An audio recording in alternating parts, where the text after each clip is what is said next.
ಶರಣು ಶರಣಾರ್ಥಿ. ನಮ್ಮ ಜೀವನದಲ್ಲಿ ನಾವು ಯಾರನ್ನೆಲ್ಲ ನಮ್ಮವರು ಅಂತ ಹೇಳಿ ತಿಳ್ಕೊಳ್ತೀವೋ, ಒಂದಲ್ಲ ಒಂದು ದಿನ ಎಲ್ಲ ವ್ಯಕ್ತಿಗಳನ್ನು ನಮ್ಮ ಜೀವನದಲ್ಲಿ ನಾವು ಬಿಟ್ಟು ಹೋಗಲೇಬೇಕಾಗ್ತದೆ. ಹಾಗಿದ್ರೆ ಈ ಜಗತ್ತಿನಲ್ಲಿ ನನ್ನವರು ಅಂದರೆ ಯಾರು ಅನ್ನುವಂತಹ ಸತ್ಯ ಮಾತಿನ ಬಗ್ಗೆ ಶಿವಶರಣರಾದಂತಹ ಬಸವಣ್ಣನವರು ತಮ್ಮ ವಚನದಲ್ಲಿ ಬಹಳ ಸುಂದರವಾಗಿ ನಮಗೆ ಈ ಮಾತನ್ನ ಹೇಳ್ತಾರೆ. ಸಮುದ್ರದೊಳಗಣ ಸಿಂಪಿನಂತೆ ಆನು ಬಾಯ ಬಿಡುತ್ತಿದ್ದೇನಯ್ಯ, ನೀವಲ್ಲದೆ ಮತ್ತಾರೂ ಎನ್ನವರಿಲ್ಲವಯ್ಯ, ನೋಡಯ್ಯ ಕೂಡಲ ಸಂಗಮ ದೇವ, ನೀವಲ್ಲದೆ ಎನ್ನ ಒಳಕೊಂಬುವರಿಲ್ಲವಯ್ಯ. ಇಲ್ಲಿ ಬಸವಣ್ಣನವರು ಬಹಳ ಸುಂದರವಾಗಿ ಈ ಮಾತನ್ನ ತಿಳಿಸ್ತಾ ಇದ್ದಾರೆ. ಯಾವ ರೀತಿ ಸಮುದ್ರದೊಳಗಿರುವಂತಹ ಕಪ್ಪೆ ಚಿಪ್ಪು ಆ ಒಂದು ಹನಿ ಮಳೆ ನೀರಿಗೋಸ್ಕರ ಬಾಯಿ ಬಿಡ್ತಾ ಇರ್ತದೆ, ಆ ಸ್ವಾತಿ ಮುತ್ತಿನ ಮಳೆಗೋಸ್ಕರ ಬಾಯಿ ಬಿಡ್ತಾ ಇರ್ತದೋ ಹಾಗೆ ನಾನು ಕೂಡ ಸದಾ ಕಾಲಕ್ಕೂ ಬಾಯಿ ಬಿಟ್ಟು ಕಾಯ್ತಾ ಇದ್ದೀನಿ. ಯಾರಿಗೋಸ್ಕರ ಕಾಯ್ತಾ ಇದ್ದೀನಿ ಅಂದ್ರೆ ಆ ಸದಾಶಿವನಿಗೋಸ್ಕರ ಕಾಯ್ತಾ ಇದ್ದೀನಿ ಅನ್ನೋ ಮಾತನ್ನ ಬಸವಣ್ಣನವರು ತಮ್ಮ ವಚನದಲ್ಲಿ ಬಹಳ ಸುಂದರವಾಗಿ ನಮಗೆ ತಿಳಿಸ್ತಾ ಇದ್ದಾರೆ. ಇವತ್ತು ವರ್ತಮಾನ ಜಗತ್ತಿನಲ್ಲಿ ನಾವು ನಮ್ಮ ಜೀವನದಲ್ಲಿ ಅನೇಕ ವ್ಯಕ್ತಿಗಳನ್ನ ನನ್ನವರು ಅಂತ ಹೇಳಿ ತಿಳ್ಕೊಳ್ತೀವಿ, ಅನೇಕ ವಸ್ತುವನ್ನ ನನ್ನದು ಅಂತ ಹೇಳಿ ತಿಳ್ಕೊಳ್ತೀವಿ. ಆದರೆ ಬಸವಣ್ಣನವರು ತಮ್ಮ ವಚನದ ಮೂಲಕ ನಮಗೆ ಬಹಳ ಸುಂದರವಾಗಿ ಈ ಸಂದೇಶವನ್ನು ನೀಡ್ತಾ ಇದ್ದಾರೆ. ನೀವಲ್ಲದೆ ಮತ್ತಾರು ಇಲ್ಲವಯ್ಯ, ನಿಮ್ಮನ್ನ ಬಿಟ್ಟು ನನ್ನ ಜೀವನದಲ್ಲಿ ನನಗೆ ಬೇರೆ ಯಾರು ನನ್ನವರು ಅನ್ನುವಂಥವರು ಇಲ್ಲ ಅಂತ ಹೇಳಿ ಅವರು ಸದಾಶಿವನಿಗೆ ಹೇಳ್ತಾ ಇದ್ದಾರೆ. ವಾಸ್ತವದಲ್ಲಿ ನೋಡಿದಾಗ ನಮ್ಮ ಜೀವನದಲ್ಲಿ ನಾವು ಯಾರನ್ನ ನನ್ನವರು ಅಂತ ತಿಳ್ಕೊಂಡಿದ್ದೀವೋ ಅವರು ಎಷ್ಟು ದಿನಕ್ಕೋಸ್ಕರ ನನ್ನವರಾಗಿರ್ತಾರೆ ಅನ್ನುವಂತಹ ಸತ್ಯವನ್ನ ನಾವು ಅರ್ಥ ಮಾಡ್ಕೊಳ್ಳಿಕ್ಕೆ ಹೋದ್ರೆ ಜಗತ್ತಿನಲ್ಲಿರುವಂತಹ ಎಲ್ಲಾ ಸಂಬಂಧಿಗಳು ವಾಸ್ತವದಲ್ಲಿ ಅವರು ನನಗೆ ಸಂಬಂಧಿಗಳಲ್ಲ. ಜಗತ್ತಿನಲ್ಲಿರುವಂತಹ ಎಲ್ಲಾ ಸಂಬಂಧಿಗಳು ಕೇವಲ ನನ್ನ ಈ ಶರೀರಕ್ಕೆ ಸಂಬಂಧಪಟ್ಟಂತವರು. ಏಕೆಂದ್ರೆ ನಾನು ಈ ಜಗತ್ತಿನಲ್ಲಿ ಈ ಶರೀರವನ್ನ ಧಾರಣೆ ಮಾಡಿಕೊಂಡು ಹುಟ್ಟೋದಕ್ಕಿಂತ ಮೊದಲು ಇವರ್ಯಾರೂ ನನ್ನ ಸಂಬಂಧಿಗಳಾಗಿರ್ಲಿಲ್ಲ.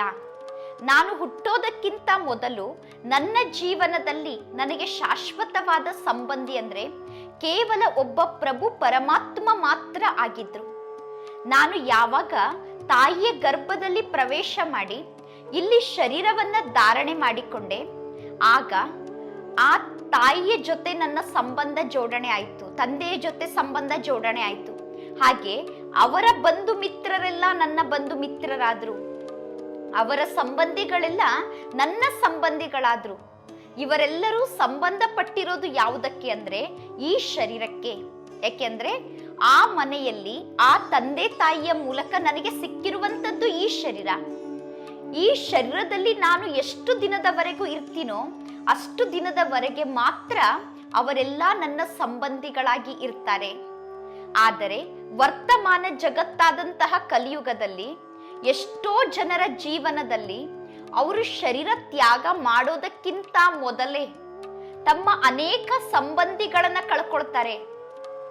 ಕೆಲವರು ಸಂಬಂಧಿಗಳು ಶರೀರ ಬಿಟ್ಟು ಹೋಗಿರೋ ಕಾರಣ, ಅವರು ಸತ್ತು ಹೋಗಿರೋ ಕಾರಣ ಆ ಸಂಬಂಧಿಗಳನ್ನ ಕಳ್ಕೊಂಡ್ರೆ, ಇನ್ನು ಕೆಲವರು ಆ ಸಂಬಂಧಿಗಳೇನೋ ಬದುಕಿರ್ತಾರೆ. ಆದರೆ ಆ ಸಂಬಂಧಿಗಳು ಇದ್ರೂ ಕೂಡ ಅವರಿಗೂ ಇವರಿಗೂ ಯಾವುದೋ ಕಾರಣಕ್ಕೆ ಜಗಳ ಆಗಿ, ಜಗಳದ ಕಾರಣ ಒಬ್ರು ಜೊತೆ ಒಬ್ರು ಮಾತಾಡೋದಿಲ್ಲ, ಒಬ್ರು ಮುಖವನ್ನ ಒಬ್ರು ನೋಡೋದಿಲ್ಲ, ಒಬ್ರು ಪಾಲಿಗೆ ಇನ್ನೊಬ್ರು ಸತ್ತಂತೆನೇ ಇರ್ತಾರೆ.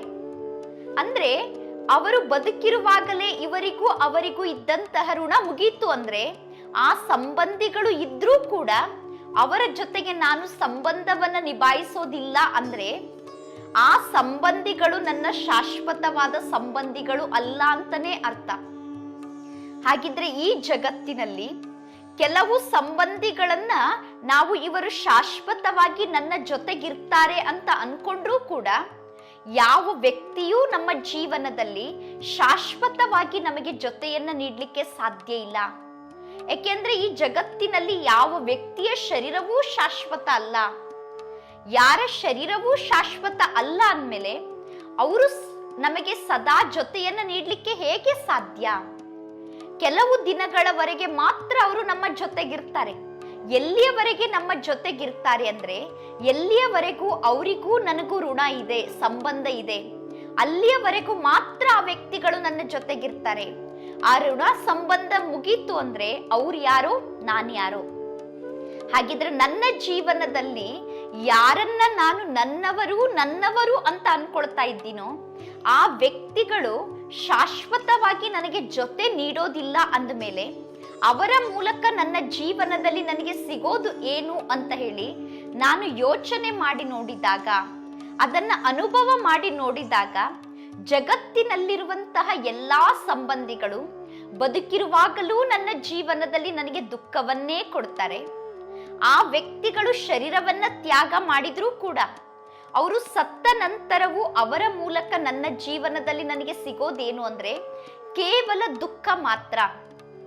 ಅಂದ್ರೆ ವರ್ತಮಾನ ಜಗತ್ತಿನ ಯಾವ ಸಂಬಂಧಿಯೂ ಕೂಡ ನಮ್ಮ ಜೀವನದಲ್ಲಿ ನಮಗೆ ಸದಾ ಸುಖವನ್ನ ನೀಡಲಿಕ್ಕೆ ಸಾಧ್ಯ ಇಲ್ಲ, ಶಾಶ್ವತವಾಗಿ ಸಂಬಂಧವನ್ನ ನಿಭಾಯಿಸ್ಲಿಕ್ಕೆ ಸಾಧ್ಯ ಇಲ್ಲ ಅಂದ್ರೆ ಅವರ್ಯಾರೂ ನನ್ನ ನಿಜವಾದ ಸಂಬಂಧಿ ಅಲ್ಲವೇ ಅಲ್ಲ. ಹಾಗಿದ್ರೆ ನನ್ನ ನಿಜವಾದ ಸಂಬಂಧಿ ಯಾರು ಅನ್ನೋ ಸುಂದರ ಮಾತಿನ ಬಗ್ಗೆ ಬಸವಣ್ಣನವರು ಹೇಳ್ತಾರೆ. ಆ ಸದಾಶಿವ, ಆ ಕೂಡಲ ಸಂಗಮ ದೇವ, ಆ ಪರಮಾತ್ಮ ಏನು ಪರಂಜ್ಯೋತಿ ಸ್ವರೂಪದಲ್ಲಿದ್ದಾರೆ, ಆತ್ಮನಾದ ನನಗೆ ಶಾಶ್ವತವಾಗಿ ಸರ್ವ ಸಂಬಂಧಿ ಪರಮಾತ್ಮನೇ ಆಗಿದ್ದಾರೆ. ನಾನು ಈ ಜಗತ್ತಿನಲ್ಲಿ ಈ ಶರೀರವನ್ನ ಧಾರಣೆ ಮಾಡಿಕೊಂಡು ಹುಟ್ಟೋದಕ್ಕಿಂತ ಮೊದಲು ಕೂಡ ಪರಮಾತ್ಮ ನನ್ನ ಸಂಬಂಧಿಯಾಗಿದ್ರು. ನಾನು ಒಂದು ವೇಳೆ ನಾಳೆ ಈ ಶರೀರವನ್ನ ತ್ಯಾಗ ಮಾಡಿ ಹೋಗಿ ಮತ್ತೆ ಆತ್ಮ ಜ್ಯೋತಿಯ ರೂಪದಲ್ಲಿ ಇದ್ರೂ ಕೂಡ ಆಗಲೂ ಪರಮಾತ್ಮ ನನಗೆ ಸಂಬಂಧಿಯೇ. ಅದಕ್ಕೋಸ್ಕರ ಇಲ್ಲಿ ಜನ್ಮ ನೀಡಿರುವಂತಹ ತಂದೆ ತಾಯಿ ಇದ್ರೂ ಕೂಡ ಜಗತ್ತಿನಲ್ಲಿರುವಂತಹ ಪ್ರತಿಯೊಬ್ಬ ವ್ಯಕ್ತಿಯು ಆ ಸದಾಶಿವನಾದಂತಹ ಪರಮಾತ್ಮನಿಗೆ ತಂದೆ ನೀನು, ತಾಯಿ ನೀನು, ಬಂಧು ನೀನು, ಬಳಗ ನೀನು ಅಂತ ಹೇಳಿ ಹಾಡ್ತಾರೆ. ಯಾಕೆ ಅಂದ್ರೆ ಆತ್ಮಕ್ಕೆ ಶಾಶ್ವತವಾದ ಸಂಬಂಧಿ, ಸದಾ ಕಾಲದ ಸಂಬಂಧಿ ಪರಮಾತ್ಮನೇ ಆಗಿದ್ದಾರೆ. ಹೇಗೆ ಜಗತ್ತಿನಲ್ಲಿ ಮಕ್ಕಳಿಗೆ ಸ್ವಲ್ಪ ಏನಾದ್ರೂ ಕಷ್ಟ ಬಂದಾಗ, ಸ್ವಲ್ಪ ಜೀವನದಲ್ಲಿ ದುಃಖ ಜಾಸ್ತಿ ಆದಾಗ ತಕ್ಷಣ ಅವರಿಗೆ ಜನ್ಮ ನೀಡಿರುವಂತಹ ತಂದೆ ತಾಯಿಗಳ ನೆನಪು ಹೇಗೆ ಬರ್ತದೋ ಹಾಗೆ ವ್ಯಕ್ತಿಯ ಜೀವನದಲ್ಲಿ ಯಾವಾಗ ಕಷ್ಟಗಳು ಜಾಸ್ತಿ ಆಗ್ತದೋ, ದುಃಖ ಜಾಸ್ತಿ ಆಗ್ತದೋ ಆಗ ಆತ್ಮಕ್ಕೆ ತಂದೆಯಾದಂತಹ ಪರಮಾತ್ಮನನ್ನ ನಾವೆಲ್ಲರೂ ತಕ್ಷಣ ನೆನಪು ಮಾಡ್ಕೊಳ್ತೀವಿ. ಯಾಕೆ ನೆನಪು ಮಾಡ್ಕೊಳ್ತೀವಿ ಆತ್ಮಕ್ಕೆ ತಂದೆಯಾದಂತಹ ಆ ಸದಾಶಿವನಾದ ಪರಮಾತ್ಮನನ್ನ ಅಂದ್ರೆ ನಮ್ಮ ಜೀವನದ ದುಃಖವನ್ನ ಸದಾ ಕಾಲಕ್ಕೋಸ್ಕರ ದೂರ ಮಾಡುವ ಶಕ್ತಿ ನಮ್ಮ ಶಾಶ್ವತ ಸಂಬಂಧಿಯಾದಂತಹ ಪರಮಾತ್ಮನಿಗೆ ಮಾತ್ರ ಇದೆ. ಆ ಪರಮಾತ್ಮನನ್ನ ಬಿಟ್ಟು ಉಳಿದವರು ಯಾರೂ ಕೂಡ ಸದಾ ಕಾಲಕ್ಕೆ ನನ್ನನ್ನು ದುಃಖದಿಂದ ದೂರ ಮಾಡಲಿಕ್ಕೆ ಸಾಧ್ಯ ಇಲ್ಲ. ಅಂದ್ರೆ ನಮ್ಮ ಜೀವನದಲ್ಲಿ ನಮ್ಮ ಸಂಬಂಧಿಗಳು ಸಂಬಂಧವನ್ನು ನಿಭಾಯಿಸಬೇಕು ಅನ್ಕೊಂಡ್ರೂ ಕೂಡ ಅವರು ನಮ್ಮ ಜೀವನದ ಪರಿಸ್ಥಿತಿಯ ಸಮಯದಲ್ಲಿ ನಮ್ಮ ಜೊತೆಗಿರೋದಿಲ್ಲ. ಯಾವಾಗ ಸಂಬಂಧಿಗಳು ಜೊತೆಗಿರೋದಿಲ್ವೋ ಅವರಿಂದ ಸಹಾಯವನ್ನ ಪಡ್ಕೊಳ್ಬೇಕು ಅನ್ಕೊಂಡ್ರು ಕೂಡ ಅವರು ನಮಗೆ ಸಹಾಯ ಮಾಡಲಿಕ್ಕೆ ಸಾಧ್ಯ ಆಗೋದಿಲ್ಲ. ಆದರೆ ನನಗೆ ಶಾಶ್ವತವಾದ ಸಂಬಂಧಿಯಾದಂತಹ ಪರಮಾತ್ಮ ಅವರು ನನ್ನಿಂದ ಸ್ಥಾನದಿಂದ ನೋಡಿದಾಗ ಬಹಳ ದೂರದಲ್ಲಿ ಇದ್ರೂ ಕೂಡ ನಾನು ಒಂದು ಕ್ಷಣ ಕೂಗಿ ಕರೆದರೆ ಸಾಕು, ಆ ಪರಮಾತ್ಮ ಸದಾಶಿವ ನಾನು ಕರೆದ ತಕ್ಷಣ ನನ್ನ ಸಮ್ಮುಖದಲ್ಲಿ ಬಂದೇ ಬಿಡ್ತಾರೆ. ಅಂದ್ರೆ ಆ ಸದಾಶಿವನಾದ ಪರಮಾತ್ಮ ಯಾವ ರೀತಿ ಸಂಬಂಧವನ್ನ ನಿಭಾಯಿಸ್ತಾರೆ ಅಂದ್ರೆ ಅವರು ಸ್ಥಾನದಿಂದ ನೋಡ್ಲಿಕ್ಕೆ ಬಹಳ ದೂರದಲ್ಲೇ ಇದ್ರು. ಪರಮಾತ್ಮ ಆ ಬಹು ದೂರ ದೇಶ ಆದಂತಹ ಪರಮಧಾಮದ ನಿವಾಸಿಯಾಗಿದ್ರು ಕೂಡ, ಬ್ರಹ್ಮ ಮಹಾತತ್ವದ ನಿವಾಸಿಯಾಗಿದ್ರು ಕೂಡ ನಾವು ಆತ್ಮರು ಕೂಗಿ ಕರೆದ ತಕ್ಷಣ ಸೆಕೆಂಡಿನಲ್ಲಿ ಪರಮಾತ್ಮ ನಮ್ಮ ಕೂಗನ್ನ ಕೇಳಿ ನಮ್ಮ ಬಳಿ ಬರ್ತಾರೆ. ಮತ್ತೆ ನಮ್ಮನ್ನ ಕಷ್ಟದಿಂದ ದೂರ ಮಾಡ್ತಾರೆ, ದುಃಖದಿಂದ ದೂರ ಮಾಡ್ತಾರೆ.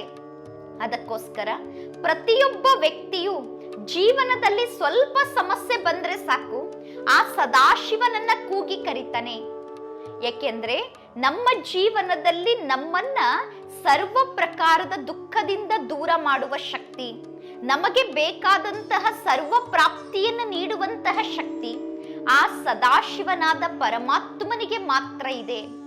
ಆ ಪರಮಾತ್ಮನನ್ನ ಬಿಟ್ಟು ಉಳಿದ ಜಗತ್ತಿನ ಎಲ್ಲಾ ಸಂಬಂಧಿಗಳು ಕೂಡ ಅವರ ಜೀವನದಲ್ಲೇ ಅವರು ಅನೇಕ ಕಷ್ಟಗಳಲ್ಲಿ ಬಳಲ್ತಾ ಇರೋ ಕಾರಣ ಅವರು ನಮ್ಮ ಜೀವನದ ಕಷ್ಟವನ್ನ ಕೇಳಿದಾಗ ಸಮಾಧಾನದ ಎರಡು ಮಾತನ್ನ ಹೇಳ್ಬೋದೇ ಹೊರತು ಅವರು ನಮ್ಮನ್ನ ಕಷ್ಟದಿಂದ ಮುಕ್ತ ಮಾಡಲಿಕ್ಕೆ ಸಾಧ್ಯ ಇಲ್ಲ.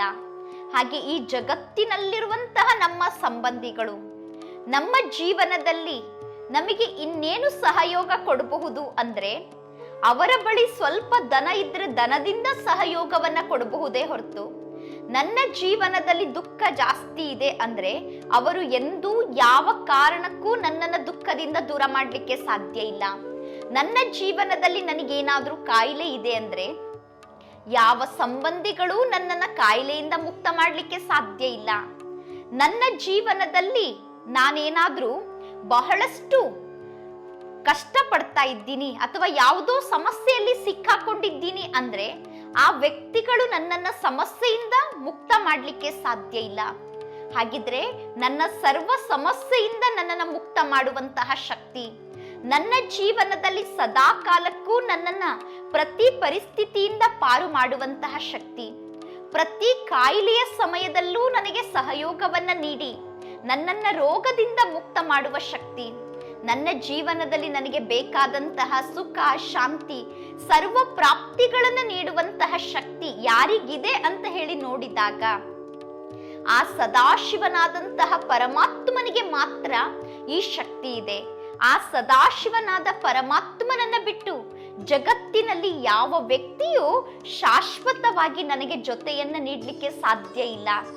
ಇವತ್ತು ಜಗತ್ತಿನಲ್ಲಿ ಅನೇಕ ವ್ಯಕ್ತಿಗಳು ಅನೇಕರನ್ನ ಜೊತೆಗಾರರನ್ನಾಗೇನೋ ಮಾಡ್ಕೊಳ್ತಾರೆ. ಆದರೆ ಯಾರನ್ನ ಅವರು ಜೊತೆಗಾರರನ್ನಾಗಿ ಮಾಡಿಕೊಂಡಿರ್ತಾರೋ ಅವರು ಸದಾ ನಾನು ನಿನ್ನ ಜೊತೆಗಿರ್ತೀನಿ ಅಂತ ಮಾತು ಕೊಟ್ಟಿದ್ರೂ ಕೂಡ ಮಧ್ಯದಲ್ಲೇ ಯಾವುದಾದ್ರೂ ಜಗಳ ಬಂದ್ರೂ ಒಬ್ಬರ ಕೈಯನ್ನ ಒಬ್ರು ಬಿಟ್ಟು ಹೋಗ್ತಾರೆ. ಒಂದು ವೇಳೆ ಜೊತೆ ಕೊಡಬೇಕು ಅನ್ಕೊಂಡ್ರೂ ಕೂಡ ಯಾರಿಗಾದ್ರೂ ಒಬ್ಬರಿಗೆ ಸಾವು ಬಂದ್ರೆ ಒಬ್ರು ಇನ್ನೊಬ್ಬರಿಂದ ದೂರ ಆಗ್ತಾರೆ. ಆದರೆ ಶಾಶ್ವತ ಸಂಬಂಧಿಯಾದಂತಹ ಆ ಸದಾಶಿವನಾದ ಪರಮಾತ್ಮ ಸದಾ ಕಾಲಕ್ಕೂ ನಮಗೆ ಜೊತೆಯನ್ನ ನೀಡ್ತಾರೆ. ಅವ್ರು ಎಂದೂ ಯಾವ ಕಾರಣಕ್ಕೂ ನಮ್ಮನ್ನ ಬಿಟ್ಟು ದೂರ ಆಗ್ಲಿಕ್ಕೆ ಸಾಧ್ಯನೇ ಇಲ್ಲ. ಅವ್ರು ಎಂದೂ ನಮ್ಮ ಕೈಯನ್ನ ಬಿಟ್ಟು ಹೋಗೋದಿಲ್ಲ. ಅದಕ್ಕೆ ಇಲ್ಲಿ ಬಸವಣ್ಣನವರು ಸುಂದರವಾಗಿ ಹೇಳ್ತಾ ಇದ್ದಾರೆ, ನನಗೆ ಸರ್ವ ಸಂಬಂಧಿ ಅಂದ್ರೆ ಒಬ್ಬ ಕೂಡಲ ಸಂಗಮ ದೇವ, ಅವರನ್ನ ಬಿಟ್ಟು ನನಗೆ ಬೇರೆ ಯಾರೂ ಇಲ್ಲ ಅನ್ನುವಂತಹ ಸುಂದರ ಸಂದೇಶವನ್ನ ಶಿವಶರಣರಾದಂತಹ ಬಸವಣ್ಣನವರು ತಮ್ಮ ವಚನದ ಮೂಲಕ ನಮಗೆ ಈ ರೀತಿ ತಿಳಿಸ್ತಾರೆ. ಸಮುದ್ರದೊಳಗಣ ಸಿಂಪಿನಂತೆ ಆನು ಬಾಯ ಬಿಡುತ್ತಿದ್ದೇನಯ್ಯ, ನೀವಲ್ಲದೆ ಮತ್ತಾರೂ ಎನ್ನವರಿಲ್ಲವಯ್ಯ, ನೋಡಯ್ಯ ಕೂಡಲ ಸಂಗಮ ದೇವ, ನೀವಲ್ಲದೆ ಎನ್ನ ಒಳಕೊಂಬುವರಾರಿಲ್ಲವಯ್ಯ. ನಮ್ಮ ಜೀವನದಲ್ಲಿ ನನಗೆ ಶಾಶ್ವತವಾಗಿ ಜೊತೆಯನ್ನ ನೀಡುವಂತವರು, ಸದಾ ನನ್ನ ಜೀವನದಲ್ಲಿ ಪ್ರತಿ ಪರಿಸ್ಥಿತಿಯಲ್ಲೂ ನನಗೆ ಸಹಯೋಗವನ್ನು ನೀಡುವಂತವರು, ಪ್ರತಿ ಕ್ಷಣ ನನ್ನನ್ನು ರಕ್ಷಣೆ ಮಾಡುವಂತವರು, ಸದಾ ಕಾಲಕ್ಕೂ ನನ್ನನ್ನ ಈ ಜೀವನ ಅನ್ನುವಂತಹ ನೌಕೆಯಿಂದ ಪಾರು ಮಾಡಿ ಕರೆದುಕೊಂಡು ಹೋಗುವಂತವರು, ರಕ್ಷಕನಾಗಿ ನನ್ನನ್ನು ರಕ್ಷಣೆ ಮಾಡುವಂತವರು ಸದಾಶಿವನಾದ ಪರಮಾತ್ಮ ಆಗಿದ್ದಾರೆ. ಸದಾ ಜೊತೆಯನ್ನ ನೀಡುವಂತವರು ಸದಾಶಿವನಾದ ಪರಮಾತ್ಮ ಆಗಿದ್ದಾರೆ. ಅದಕ್ಕೆ ನಿಮ್ಮನ್ನ ಬಿಟ್ಟು ಈ ಜಗತ್ತಿನಲ್ಲಿ ನನ್ನವರು ಅನ್ನುವಂಥವರು ಯಾರೂ ಇಲ್ಲ ಅನ್ನೋ ಸುಂದರ ಸಂದೇಶವನ್ನ ಇಲ್ಲಿ ಬಸವಣ್ಣನವರು ನಮಗೆ ನೀಡ್ತಾ ಇದ್ದಾರೆ. ಶರಣು ಶರಣಾರ್ಥಿ.